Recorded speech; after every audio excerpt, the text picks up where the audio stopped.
Hello everybody, welcome back to my channel. I'm trying to adjust my audio so it can sound way more professional. So today I want to talk about something that's very personal to me, and that is authenticity. So recently I've been struggling on my content and what I want to make, and really just what I want to speak about. But I've noticed that when I want to make videos, I usually just look for latest things that are happening or what my favorite creators are making, and that's my video creating process, and it hasn't really gone well for me. So recently, I think about a week ago, yeah, I decided to make something that's more me, something that's my raw, unfiltered opinion about something. Yeah, and I kind of blew up, to be honest. Not blew up, but I wouldn't count 50 views as a blow up, but I got more views than I usually do. And I was pretty surprised by that, to be honest. Like, wow. So the key to blowing up, I think for me, is that I'll rather use my personality than hop on trends. But another thing is that I don't really know what my personality is, if you get what I mean. Like, I struggle to find my real self, who I really am, and what I in fact really just want to do. Maybe I want to do YouTube, I don't know. Maybe I like creating videos. I don't know what the appeal is for me.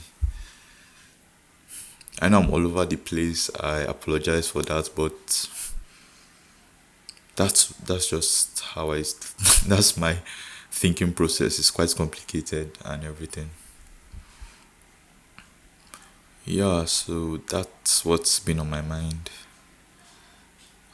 So basically, I want to create authentic content from my real, unfiltered opinion about something, about topics I like. Not that, like, I also want to avoid like copying other, like lynching on other people. I see one of my favorite creators create something, and then I create. I want to give my own opinions because I think that that's really what matters in YouTube. People don't follow you for, maybe like very rarely follow you for your content, but they actually follow you for your personality and how you make your audience feel. I want to make people think the way I do, because recently I've just been thinking deeply about a lot of things, and I feel like a lot of people are very lazy to think about. Like my last video about how introverts aren't real. I know I got a lot of hate for that. Not really in the comment section, but on Reddit, people were writing essays about how I'm a piece of shit for saying introverts aren't real, how I'm affecting young impressionable kids. But like, if I was a kid and if I saw that video when I was young, I'd be like, yeah, this is actually true. This is actually true. I feel like people are just trying to profit on your sadness, on your problem. Like, instead of working on your problem, you feel like you have to relate to something bigger, so that your brain feels like your problem is out of your control. Like that's just human nature, simple human nature. I know that people don't realize it. It takes a real lot of self-awareness to realize this. Even me, for the past 4 years, I've been telling myself, oh, the reason you can't talk to people, the reason why you can't go on stage, the reason why you shouldn't communicate with people is because you're an introvert and you have to keep that introvert lifestyle. But nah, I 100% regret thinking like that, because it's affected me getting friends. Like, it's made me depressed because I've always feel lonely. Like, I go to college, I come out of my room, I see everybody with their friends talking to other people, and then I'm like, yo, you're gonna be lonely forever. Nobody wants to talk to you, nobody wants to be with you. But I don't want to be like that, yo. I don't want to be like that. I want to make friends. I want to talk to people. I want to try to talk to different people. Like, yo, if I vibe with you, I vibe with you. We can become very close friends, and I'd actually be chilling, like, like knowing that actually happened. I just finished cooking beans about 2 minutes ago. Not 2 minutes. I said like 10 minutes ago, but I feel like I didn't cook it well. I don't want to taste it because I'm I'm usually just afraid of confronting my own problems. To be honest, that's my biggest fear. Like, I'll go months without checking my results for my exams if I know I didn't do well. It's I have a fear of confrontation. Like, somebody can walk over me, somebody can take my money, and then I'll just be like, no, no, no, no, I'm not gonna confront you because I'm scared. Yeah. I feel like it takes a lot of awareness for you to see your problems from a very introspective way.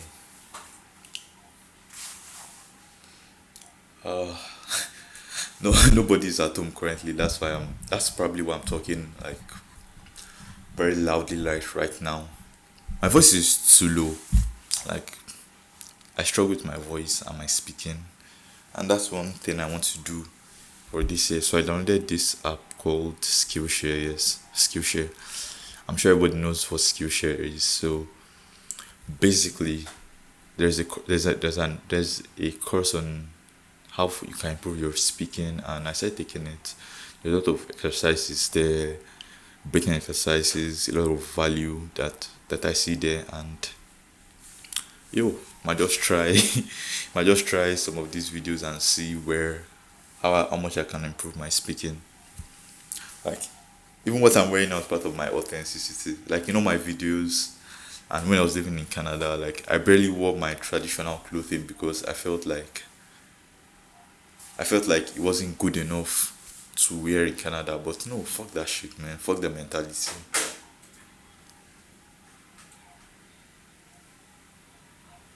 It's a colonial mindset. So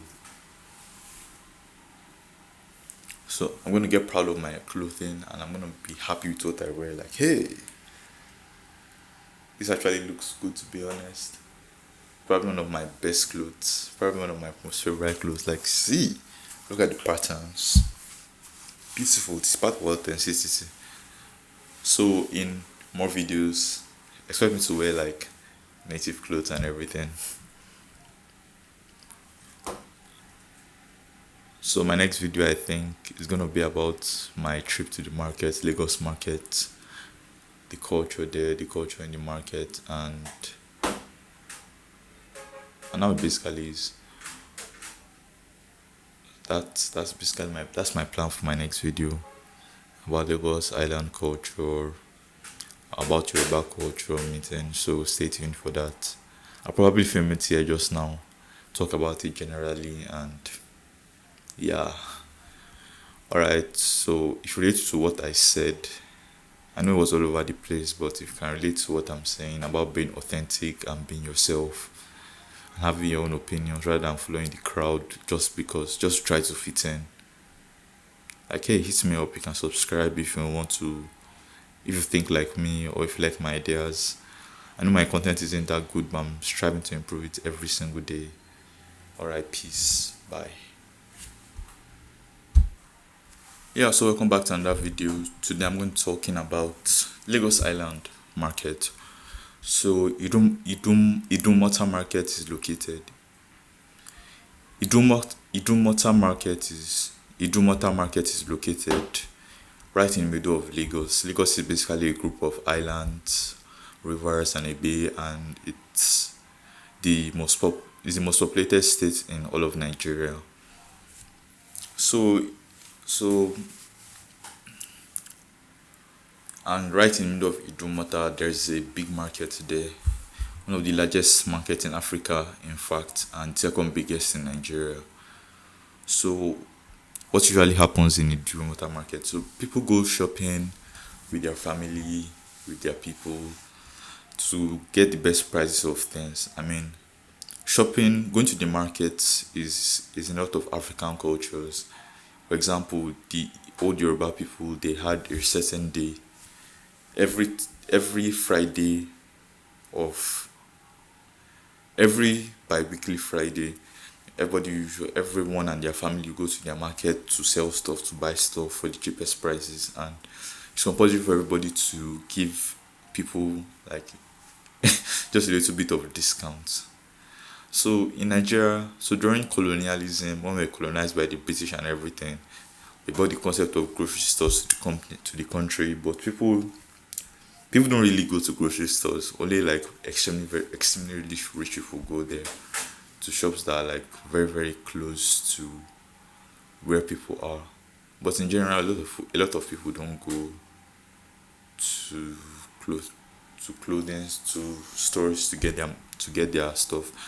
They usually prefer to go to the market because that's where life is. Like you go to a store, the price is certain. You cannot negotiate the price and everything. But when you're in Lagos market, hey, one for me discount. You have to give people discount and everything. But like another thing I noticed that when you're in the market, you are there to vibe. Like you have to have a particular vibe, or else people are going to cheat you. Like if you're a foreigner, if you're let's say an Oyinbo, like Oyinbo is what we call white people in Yoruba. Let's say an Oyinbo person now, and you come there, you want to buy things. Like I'm not gonna lie, people are going to scam you because because they know that like yo, you clearly aren't from here. Like even for somebody like me, like I'm quite privileged to be honest. Like I live in a decent suburban house and everything. My Yoruba sounds so posh and everything. It doesn't sound like authentic Yoruba. So when a lot of people see when a lot of people see that when a lot of people hear my accent or see how I dress, they're like, hey, we can scam this guy. Go scam this guy. You this guy no sharp. But I'm not stupid. Like like I know the Yoruba way to speak. Mo Yoruba tó máa tèmi mo Yoruba mo Yoruba tí máa sọ fún wọn tó máa rí mi sí àwọn equal. I know I will have to speak to them. Yeah, I just said I don't understand what I just said right now, but yeah, I have to speak like I have to speak mo gbọ́dọ̀ sọ̀rọ̀ ní broken English àbí Yoruba fún àwọn people to that they will not scam me. I got to speak in broken like if I speak Yoruba, all these people, if I speak like posh English, hey, yo, thanks man, I want to go to the market. Like, how much do you sell this thing? Yo, they're gonna scam you for real. So you gotta speak pidgin English or something or your native language or so people to take you seriously. Like that's the culture. You have to vibe with them and then they give you good price. If you don't vibe or if you don't have any cultural connections to them, you they finna scam you like like something that costs about around 100 naira. They can sell it for 1,000 naira. Like I see a lot of foreigners getting scammed everywhere or rich kids scammed every time. But all I just do is like chuckle to myself like bro, you're you're so deluded. See how they are scamming you, and they'll act like yo, like nothing's happening. But bro, like you're actually getting scammed. You're getting fucking scammed. Like bro, you gotta do something, man, or else people won't take you seriously. So vibing is part of you enjoying your market experience. Vibing, talk to people in Yoruba, having like religious conversation and everything. I also feel like it's so easy to like vibe with someone in Yoruba because it's usually how the language is like the greeting is baoni like you don't just go to somebody and say hi like baoni shalafia lewa so it's basically like just vibing and everything. Oh my god, my Yoruba sounds so posh right now. Like I don't know what happens to me like when I'm speaking to somebody, that's where my accent really comes out. And it happens for all my languages. Like when I'm speaking Yoruba, or when I'm speaking English to like different people, my accent really comes out. But when I'm speaking, when I'm speaking to myself, like I don't know how I speak. Like when I'm speaking with like my Canadian friends, I don't know, like my accent like comes out when I'm speaking with my Nigerian friends, like I go speak broken for you. My accent will come out very well, like oh gosh, you won't scam me, ni. Like how you they do? And my Yoruba, like when I'm speaking to a camera, it sounds so posh. But when I'm speaking to myself, my Yoruba is like concise. So back to what I was saying about Lagos Island Market. So it's just a vibe there generally. Just people talking, going to the market, negotiating prices, getting the best of the best things, and then and then when we go there, we buy things in bulks. We go there about like 6 times a year, and then we buy a lot of things together. Like our car actually gets like so full, like like sometimes we have to actually like leave the boot open just to store our stuff, because it's part of the marketing experience and it's just fun. Like people don't go to the market for the prices or for the prices or to buy stuff. Like a lot of people just go there to vibe because it's fun. You see a lot of things going, like going to a grocery store in Canada or in the United States is just so boring. You go there, pack your stuff. There's no action. There's no negotiation. Like just very silent. People hardly talking. But like there is a vibe. Like you can't go there without talking to at least like 100 people. Like 100 people. Like it's just impossible. You have to talk to people, and then it makes the experience like more livable. Yeah. So that's my Lagos Island marketing trip. So right now I'm very like conflicted whether I should make this into a video or I should record it as a podcast. I don't know. I think I'll just clip it and then record it as a video. That's what like comes out makes it better. Hey, so low key, if you enjoyed this video, like, comment, and subscribe, and I'll see you in the next one. Also, let me explain the map of Lagos more clearly. So Lagos Island is kind of in the center of Lagos. So you can see right on the right of the map, you can see a certain place called Banana Island. So Banana Island is where like extremely rich people live, and then this strip here, it kind of remind me of Long Island in New York. It's where like it's the suburban area of Lagos. Not 100% suburban. It's like a mixture of suburban, just like the GTA of Toronto and Ontario. Yeah, that's basically how it is. Yeah, so I think I'm done for now. I've got like 8 plus 10.